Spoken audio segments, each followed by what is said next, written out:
We focus on history, culture, religion, art, social, and philosophy of Nusantara. Here, in the presence of Nusantara, we were made to be forgotten about the goodness of ourselves. Because negativity seems to be more interesting for us. Now, I'm Sutoyo Raharto and friends, assist you, to remind you, to awaken you that we still can find the gems of Nusantara. They are the great sights of Nusantara.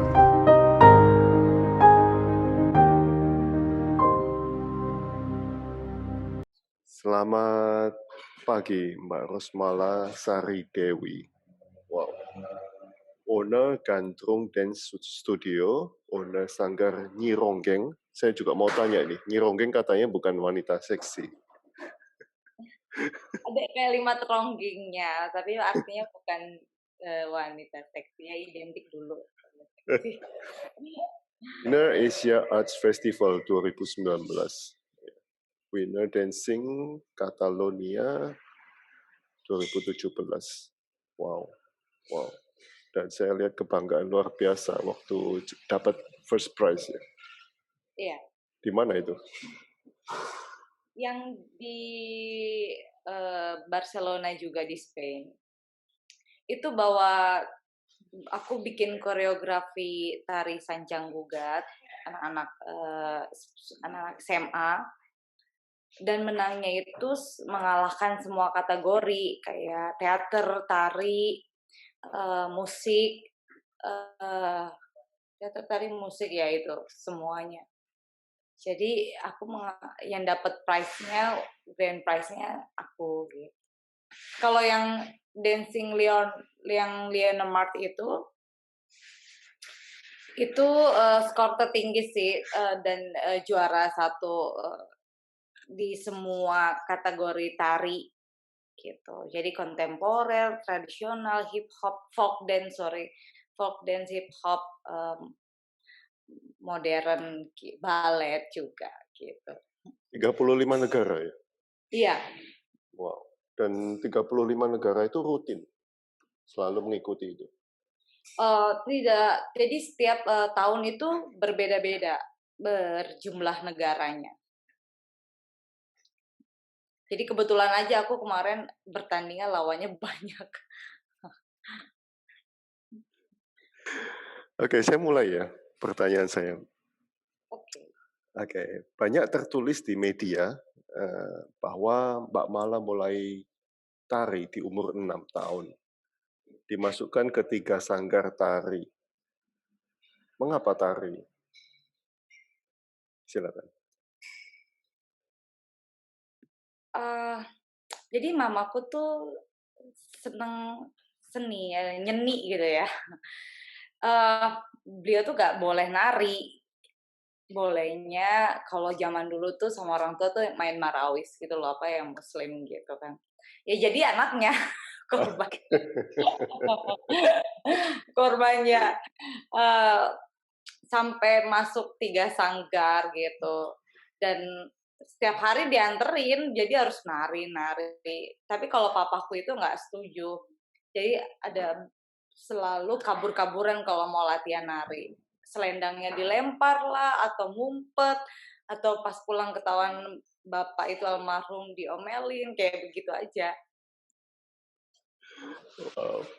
Jadi memang keinginan orang tua Mama tuh senang aku tuh nari tradisional sampai masukin 3 sanggar, dan Mama tuh senang aku tuh terus semangat, harus pentas, harus latihan, pokoknya harus pentas deh itu Mama tuh.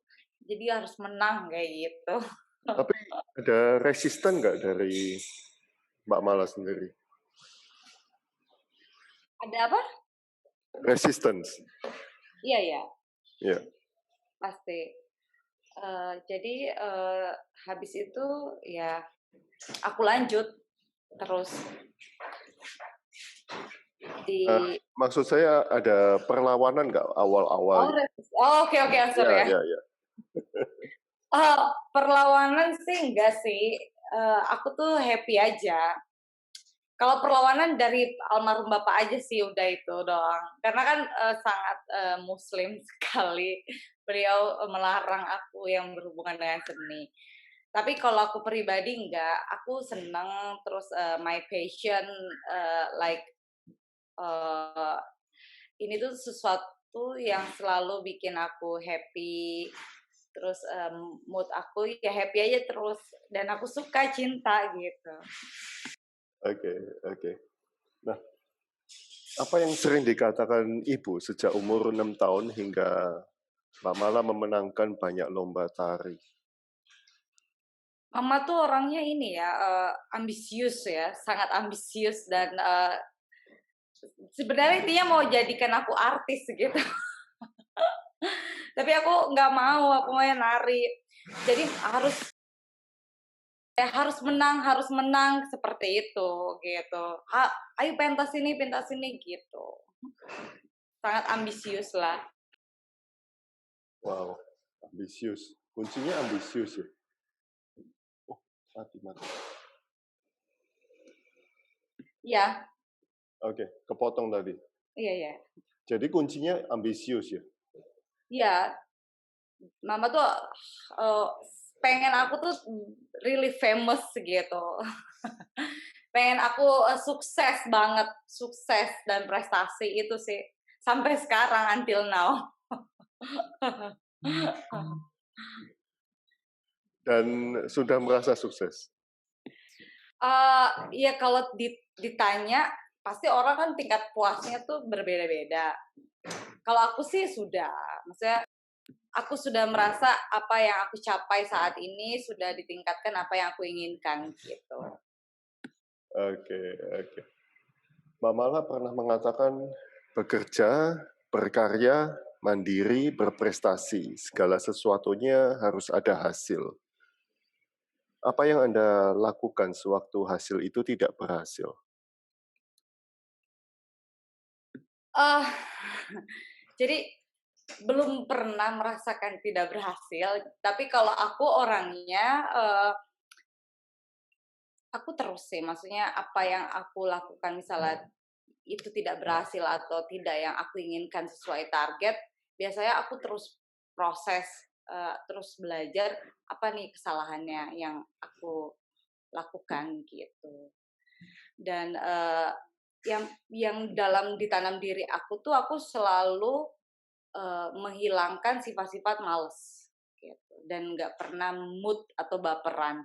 Jadi aku orangnya lebih ke semangat itu ya dari mama terus, harus, cuek dan harus membuat sesuatu gitu. Jadi harus berhasil gitu. Pokoknya harus bagaimanapun aku harus capai apa yang aku inginkan.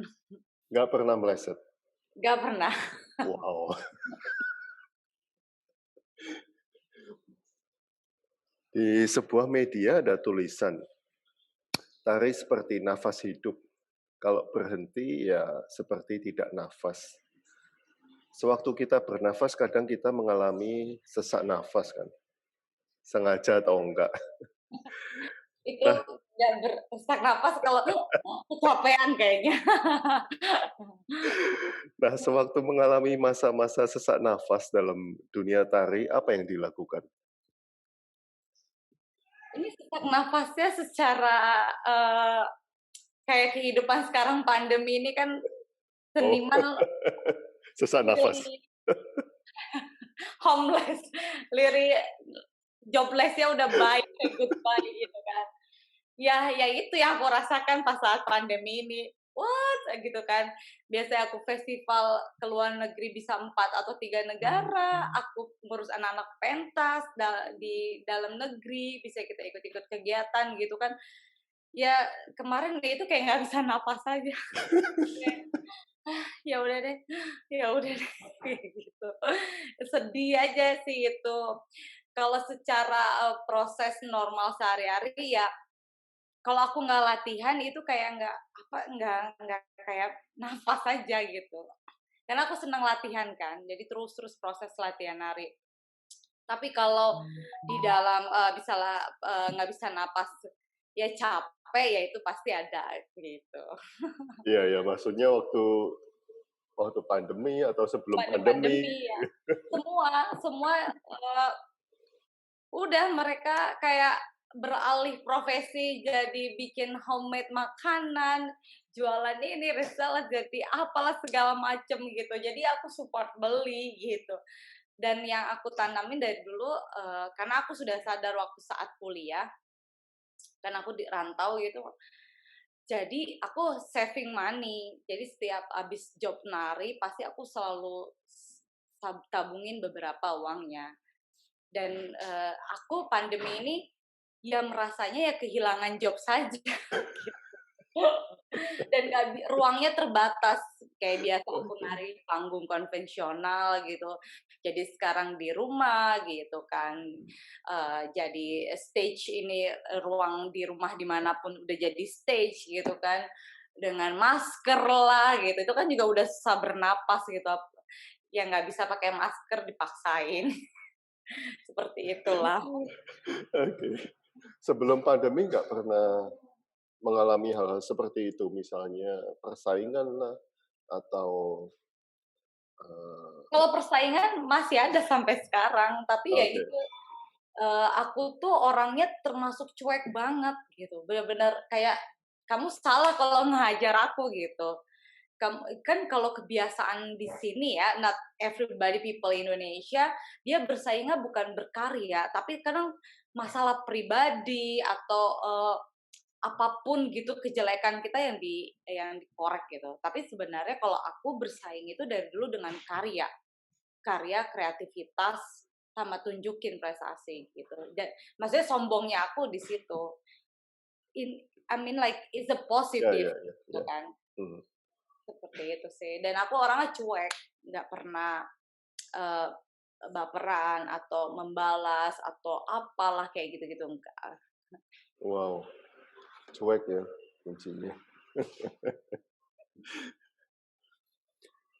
Karena itu Oke, salah satu ya apa ya, platform kayak gitu, kayak kayak kita mau sukses mau ini ya harus kuat pondasinya semuanya. Kalau kritikan karya itu pasti aku terima gitu. Jadi kebetulan itu kan kalau S1, S2-nya aku itu kan penciptaan karya. Nah, seperti kayak aku kurang nih ilmu aku belajar nari kontemporer dan aku belajar ke Broadway ke New York kan. Nah, di situ kadang orang berpikiran tidak mau keluar zona aman. Kalau aku sesuatu ilmu itu harus baru dan aku penasaran orangnya.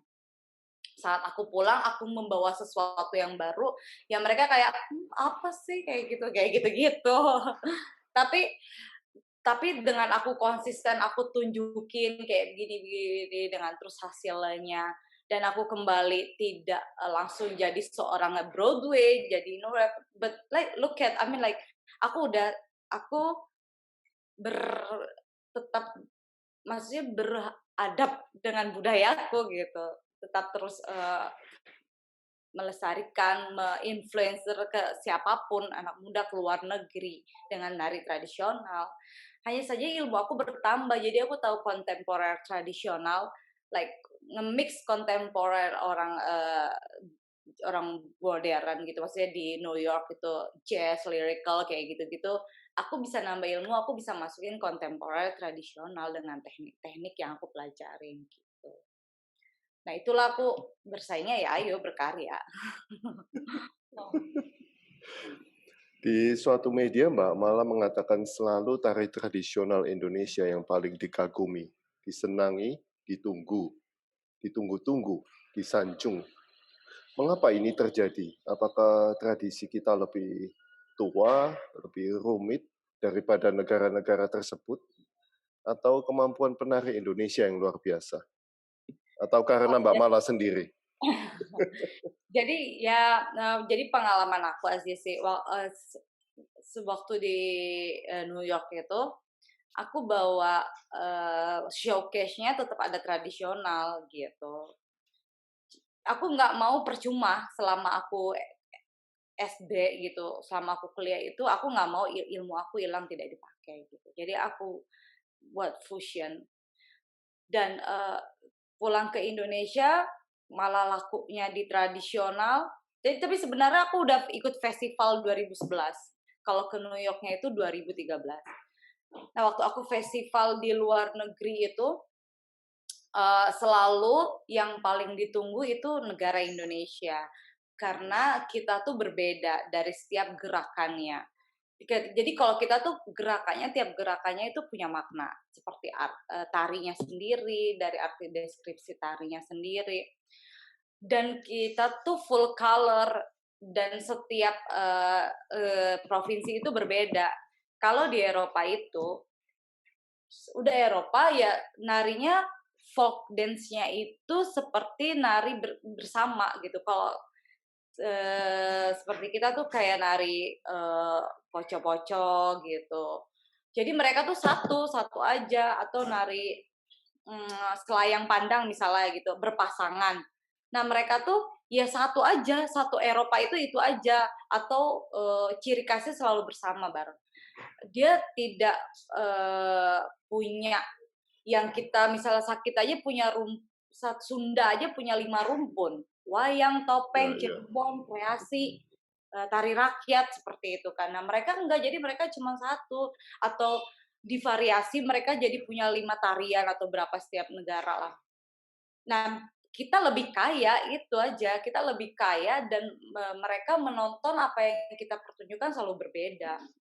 Dan itu yang membuat mereka wow keren banget, so amazing, dia mau belajar apa nih kok ini bisa begini ya, kok gini-gini tangannya gini-gini gitu aja sih. Jadi kita tuh lebih kuat di dalam geraknya, di dalam tariannya lebih banyak dan amazing kostumnya. Ya, mereka rata-rata suka dengan kostum Indonesia dan kita selalu menang. Agak sulit emang mengalahkan Indonesia. Saingan kalau aku setiap festival itu atau ini saingan kita tuh Rusia, lalu sama Afrika ya karena power-nya kuat-kuat mereka tuh dan tinggi-tinggi gitu. China nggak masuk China. China belum ya. Belum. Jadi selama aku festival pasti aku saingannya Rusia atau Spain sendiri. Tapi yang benar-benar itu orang-orang yang di daerah ya, mereka yang benar-benar belajar kayak kita misalnya di orang di daerahnya di nari topeng gitu atau di Kalimantan atau di orang Bali. Nah, mereka rata-rata di daerah Eropa bagian apanya yang turun seperti itu yang bisa mengalahkan kita gitu. Oke. Nah, kalau Thailand, Kamboja gitu nggak ikut ya? Oke, mereka tariannya masih lembut ya, kayak gitu. Jadi Oke, masih oke, oke. Thailand itu masih wirasanya apa ya? Kalau kita tuh bisa atraktif, bisa dinamis, bisa segala macam ya. Dan kalau aku kebanyakan kalau Thailand sama Myanmar, Kamboja itu masih kayak gitu. Masih lembut Ya, gitu. ya, ya, Jadi ya, ya. nggak ada sesuatu yang Oke, oke, oke. Teman-teman ada yang mau bertanya? Kalau ada yang mau bertanya, bisa ditulis nanti di chat. Oke, apa karya masterpiece Anda, Mbak Mala? Oke, sebenarnya gini, aku tuh bikin karya, makanya aku bilang waktu punya prinsip, karya-karya aku tuh tidak karya lepas ya atau di panggung, karya lepas di luar dari tari tradisi atau kreasi, itu tidak pernah aku share di YouTube. Jadi, orang tidak pernah apa ya, ingat karya aku yang karya tari lepas aku. Tetapi orang tahu aku tuh penari jaipong gitu, ronggeng. Nah, karena aku lebih lebih fokus, lebih konsennya di tradisional dan mereka taunya aku, ronggeng, penari jaipong gitu, seperti itu. karya masterpiece-nya ya itu aku rahasia karena orang banyak copy paste terus ganti nama koreografer lah, terus musik aku dipakai seperti itu. Jadi kalau orang-orang marah yang share video nari di YouTube terus kita nariin nggak benar terus orang yang punya koreonya marah ya itu jangan salahkan orang-orang yang mengikutinya kayak gitu. Nah maka dari itu aku nggak pernah nge-share karya-karya tari aku di YouTube secara full. Oke, oke. Cuma di Mereka hanya stage tahu saja. aku identity like I'm a ronggeng, penari jaipong. Oke. Gitu. Nah, eee, pertanyaan saya yang awal tadi, mengapa kok ronggeng jaipong itu menjadi perspektifnya negatif ya kalau di Oke, ya, silakan. oke. Ini Jadi gini, di Jawa Barat itu ada 5 rumpun, ada topeng, ada wayang, ada kreasi baru atau halus, putri halus, ada kursus dan rakyat. Nah, tari rakyat ini di dalam rumput Sunda adalah yang terakhir.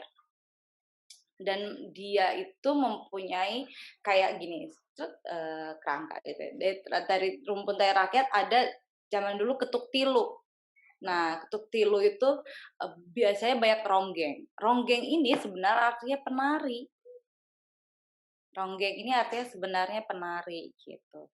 Seorang penari. Nah, semua di seluruh Indonesia semua seorang penari kita bisa dikatakan penari tradisi itu ronggeng. Tetapi zaman dulu penari-penari ronggeng, penari-penarinya itu seksi gitu. Kita cuma pakai BH nenek atau korset gitu. Terus kalau ketuk tilu tuh narinya gini aja, tidak ada patokan gerak gitu. Yang memikat, yang dulu menghibur para pedagang dari Belanda, Arab, Jepang gitu, dan Cina, dan mereka menghibur. Zaman dulu tuh ketuk tilu, alat musiknya hanya 3 itu, bonang itu, ketuk ya, gerakannya cuma gini-gini aja,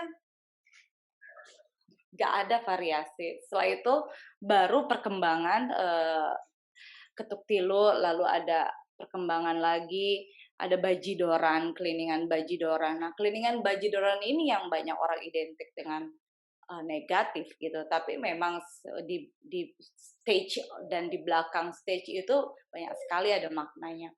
Si keliningan bajidoran, jadi keliningan ini keliling manggung gitu. Kayak manggung di Subang, amen, Purwakarta, amen. Ciamis gitu. Terus di Bandung juga ada, di mana-mana banyak ya. Dan kalau di Ciamis itu ada ronggeng gunung. Nah, di Keliningan Bajidoran mungkin pada suka nonton gitu, panggung gitu, ada hajatan atau hajat besar lah atau pernikahan. Si bajidor ini adalah si tukang sawer. Bajidor ini tukang sawer. Oke, oke. Bajidoran ini ya banyak para bajidor. Keliningan ini ya keliling yang panggung gitu. Nah, si ada interaksi antara penari si penari jaipong ini dengan bajidor. Ya interaksinya ya memang menghibur kan, dan mereka menginginkan saweran. Dan kalau di sawer itu mereka memberinya si bajidor itu dalam gerak kayak begini. Cara-cara memberinya ya, ada yang langsung ke sini, ada yang di sini, ada yang di tangan. Nah, kalau suka lihat yang begini-gini, tarik-tarikan nih tangan bajidor nih si penari, ini namanya ngegot.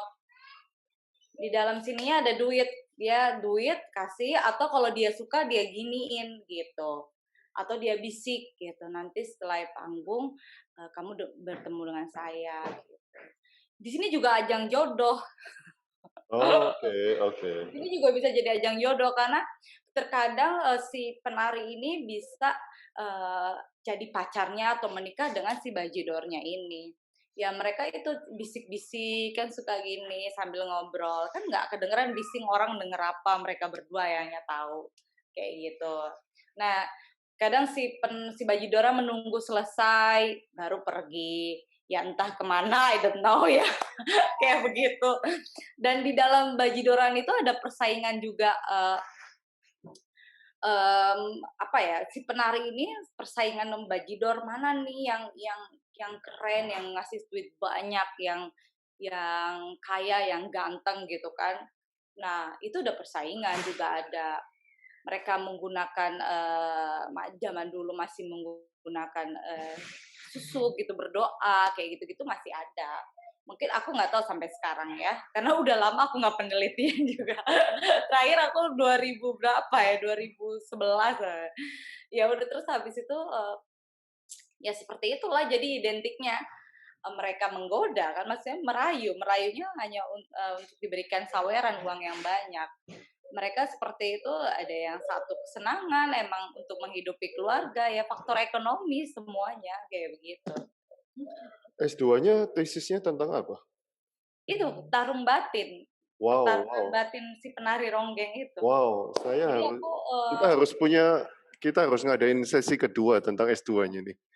nonton aja di YouTube aku Living with Dance itu udah ada Oh, oke. film tari aku, Tarung Batin ya. Di situ aku satu karya aku lepas itu bisa dilihat, ditonton itu. Jadi aku meneliti tentang penari-penari urban atau di kolong jembatan Jatinegara di situ. Dan aku juga sebagai pelaku penarinya di bawah jembatan Jatinegara itu. Yang disawer cuma 2.000, 5.000 sama tukang sayuran, dagang ayam. Dan mereka masih eksis ya sampai sekarang? No, sudah tidak ada. Jadi alhamdulillah setelah aku itu penelitian aku tuh masih ada. Jadi 2014 itu 15 itu mereka sudah ada, tidak setelah renovasi kan Jatinegara jadi bagus sekarang. Wow, wow. Sudah tidak ada. Orangnya sudah menemukan jodohnya. Ada yang udah capek. Nggak, tapi mereka umur berapa pada waktu itu? Masih ada yang muda ya, ada yang karena mereka tidak punya basically formal sekolah atau just hanya senang nari, enggak. Mereka tuh hanya itu sebuah kebutuhan gitu. Ya. Umurnya itu mungkin dulu aku tuh ada yang 18, ada yang 16, ada yang janda, ada yang sepasang suami istri jadi pemusik, dia penari gitu. Dan oke, kan kita ngobrol Jatinegara, tapi di daerah Jawa Barat yang lain masih ada? Masih ada, kalau itu masih ada. Di Subang Keliningan Bajidoran masih ada kok, masih ada banget. Oh, Ini wow. aku juga kalau selesai pandemi ya, aku mau bawa Keliningan Bajidoran ke Jakarta. Aku mau kayak partainya DJ kan, kalau itu kan klub kan, kalau kita gajaipongan gitu. Kayak happening gitu. Ya, soalnya kan tergilas oleh modernisasi kalau mereka ngomong. Kalau di Jakarta sudah tidak ada ya, tapi kalau di daerah Subang, Ciamis, Bandung gitu, Purwakarta, Sumedang, itu masih ada. Itu masih ada dan masih banyak gitu. Kadang aku juga waktu kuliah juga aku suka jadi penari jadi penari keliningan ya kok. Untuk apa? Untuk merasakan perang batin Kalau itu. dulu itu kan job kan ya, jadi job nari, ada dapet job nari, tapi lo mau nari nggak nih bajidoran? Ah ya udahlah ya, kayak aku udah tahu resikonya. Ya kalau yang geni-geni tinggal tes tangkas gitu. Oke. Terpana memandang Teteh dan mendengar sharingnya, nggak bisa bertanya apa-apa katanya Pak Paul Medan. Seru mirip tortor Batak, beda sawerannya. Tangan dirapatkan, duit dijepit untuk diserahkan ke penari.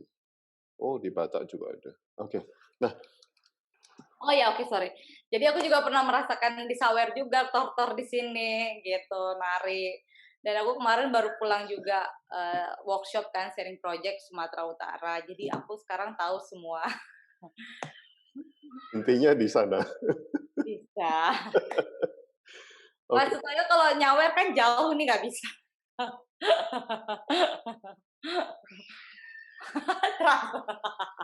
Oke. Oke, apakah sudah pernah apakah masterpiece Anda sudah pernah mempengaruhi gaya penari-penari lain? Ya itu Kan nggak jadi mungkin aku masterpiece ini ya. disimpan terus kan? Ya, jadi sebenarnya ya, semua tahu aku Nai Jaipong. Jadi aku pernah bikin karya-karya tari Jaipong ada beberapa. Dan selalu aku ajarin ke murid atau ke tim-tim aku gitu, penari inti. Dan di situ memang masterpiece aku, Kembang Ronggeng, dan selalu menang di luar negeri dan ya banyak tahu orang tapi nggak pernah aku kasih gitu. Tapi kalau aku workshop, masterpiece aku ya Jaipong gitu, ngasih tarian Jaipong.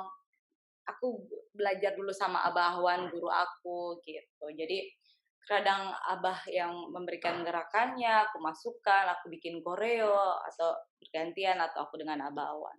Jadi ada musik yang benar-benar aku yang buat tarinya, koreografi Jaipong atau guru aku Abah Ahwan itu gitu. Bahwa ini Sunda juga. Sunda, dia Oh, oke. maestro tari Jaipong juga, setoko tari seperti itu. Wow, wow, wow. Kita harus sampai Sunda ini. Selama ini cuma Solo sama Jogja yang saya. Jauh-jauhnya Pacitan. Sunda itu seru, Sunda sangat seru.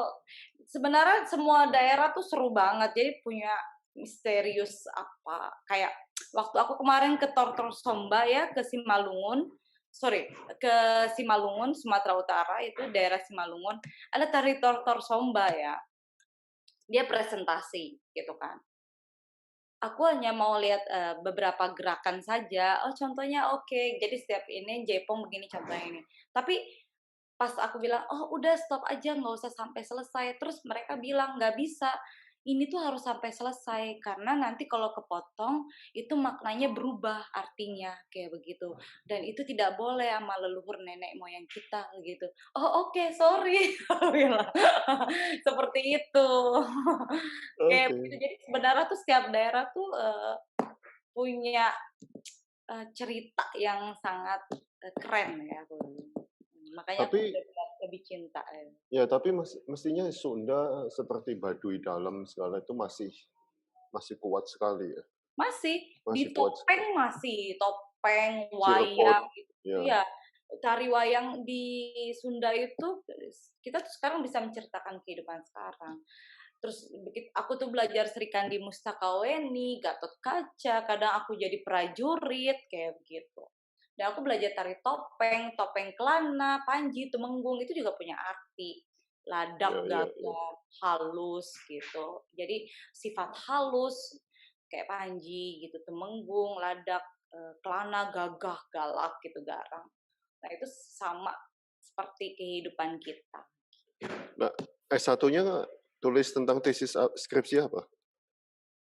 S1-nya aku bikin karya tari karena Oke. aku penciptaan tari ambilnya tentang ibu.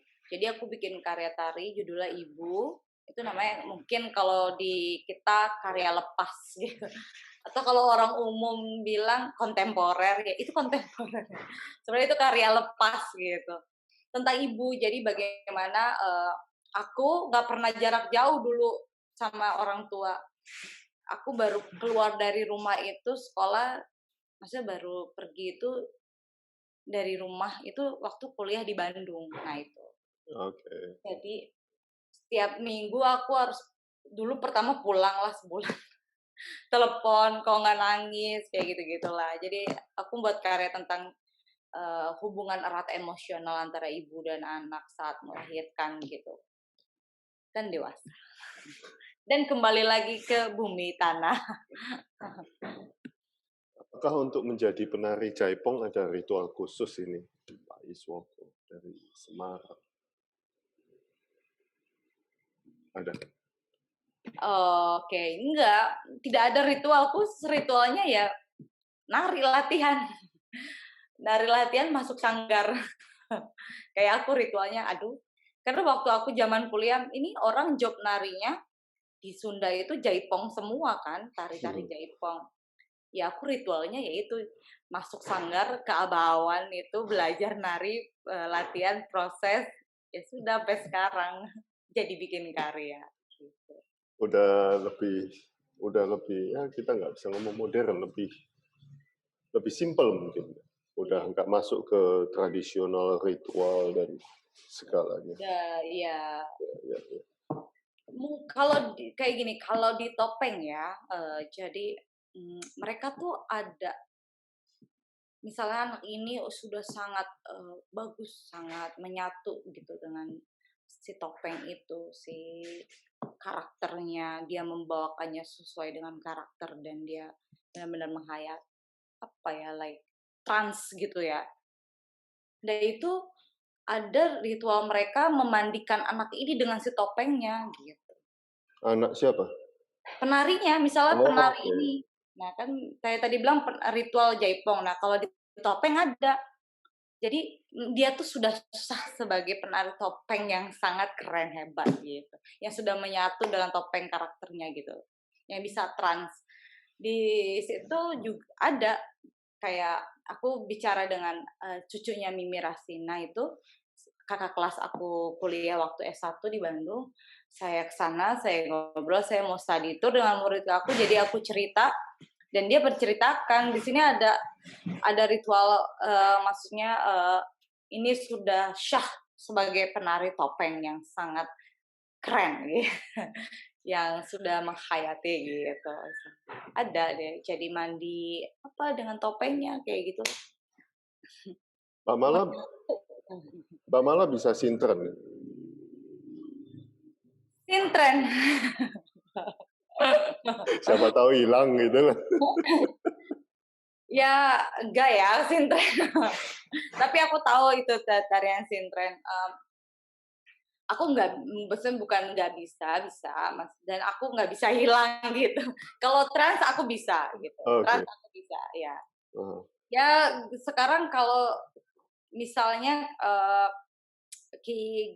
kalau kita pikiran kosong, terus biasanya kalau kita mau trans atau kayak penari sintren trans gitu, di situ ada tokohnya gitu. Jadi ada tokoh tarinya, ya kita tinggal bilang saja, tolong kalau saya trans jangan over, kembalikan gitu aja.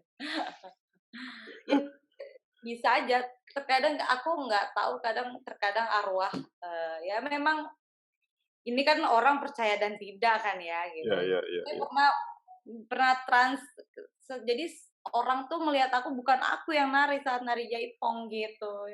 Jadi pernah berapa kali sih kadang gitu kan. Terus ya udah aku bilang ya mungkin sosok Ronggeng itu ada gitu.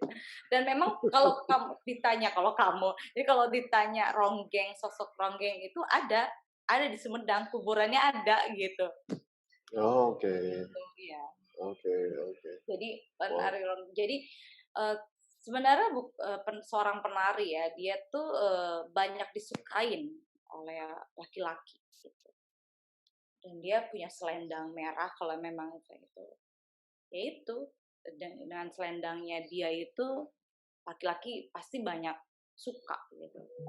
Dan dia bisa meluluhkannya dan pokoknya kalau ada yang tidak baik, laki-laki itu akan dapat yang tidak baik juga gitu. Oke. Wow. Thank you so much, Mbak Rosmala. Thank you so much Sama-sama Pak untuk Sutoyo. waktunya, untuk sharingnya, is amazing. Wow. Sama-sama. Jadi ini kan bisa semua tahu gitu. Dan ini salah satu promosi budaya juga. Jadi bisa semua, atau di sini anaknya sudah punya, masukkan ke sanggar nari.